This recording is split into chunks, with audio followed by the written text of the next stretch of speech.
اسلام کیا کہتا ہے سنو. حضرت عمر فاروق جب یروشلم کی طرف سفر کر رہے تھے اور بیت المقدس کی طرف آپ کو جانا تھا، راستے میں اذان کا ٹائم ہو گیا، نماز کا وقت ہو گیا، اور میڈیا والوں لکھو، تمہیں یہ چیزیں بتائی نہیں گئی ہیں یا تم نے پڑھا نہیں ہے، لکھو. جیسی اذان کی آواز آتی ہے، حی علی الصلاۃ حی علی الفلاح، عمر ہی کے ایک آدمی نے اذان دی. امیر المومنین پوچھتے ہیں آس پاس کوئی مسجد ہے یا نہیں؟ جواب ملا کوئی مسجد نہیں ہے. عیسائی اپنے گھروں سے نکل کر آئے، کہنے لگے امیر المومنین مسجد نہیں تو کیا ہوا، ہمارا گرجا موجود ہے، ہمارے گرجا میں آپ نماز پڑھ لیجئے.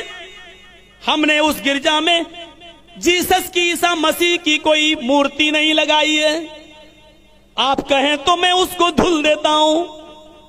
امیر المومنین نے کہا دھل دو. گرجا دھل دیا گیا. امیر المومنین نے کہا چٹائی بچھا دو. چٹائی بچھا دی گئی. امیر المومنین نے کہا مصلی آگے.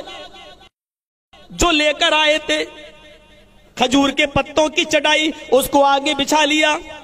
کہا ایک آدمی اقامت کہے، اقامت بھی کہہ دی گئی. اللہ اکبر اللہ اکبر، اشہد ان لا الہ الا اللہ، اشہد ان محمد رسول اللہ، حی علی الصلاۃ حی علی الفلاح، قد قامت الصلاۃ قد قامت الصلاۃ، اللہ اکبر لا الہ الا اللہ.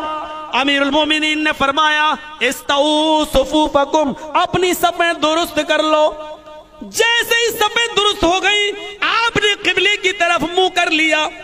قبلے کی طرف منہ کرنے کے بعد ابھی اللہ اکبر نہیں کہا، فوراً کہا اس مسلمانوں میرے ساتھیوں یہ چٹائی اٹھا لو جو تم نے بچھائی ہے اور گرجے سے باہر نکلو.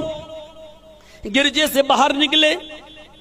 باہر سڑک پر، روڈ پر، بیابان جنگل میں، اس جگہ پر جہاں عیسائیوں کی بستی تھی، چٹیل میدان میں چٹائی بچھا لی اور وہیں سترہ لگایا اور نماز ادا کر لی. جب نماز پڑھ چکے تو عیسائیوں نے کہا امیر المومنین کیا ہو گیا، ہم تو آپ کو اجازت دے چکے تھے اپنے گرجا میں نماز پڑھنے کی، پھر آپ نے ہمارے گرجا میں نماز کیوں نہیں پڑھی؟ چٹائی بھی بچھا لی، آپ چلے بھی گئے، اقامت بھی کہہ دی گئی، پھر آپ نے ہمارے گرجا میں نماز کیوں نہیں پڑھی؟ کیا ہمارا گرجا ناپاک تھا یا ہمارے گرجے میں نماز نہیں ہوتی آپ کی؟ حضرت عمر نے اس عیسائی کو اپنے سینے سے لگایا، گلے سے لگایا، فرمایا نہیں میرے بھائی ایسی کوئی بات نہیں ہے، تمہارے گرجا میں میری نماز ہو جاتی، اللہ کی قسم میرا اسلام نہیں روکتا، تمہارے گرجا میں میری نماز جائز تھی، ہو جاتی، میرا اسلام ہمیں منع نہیں کرتا،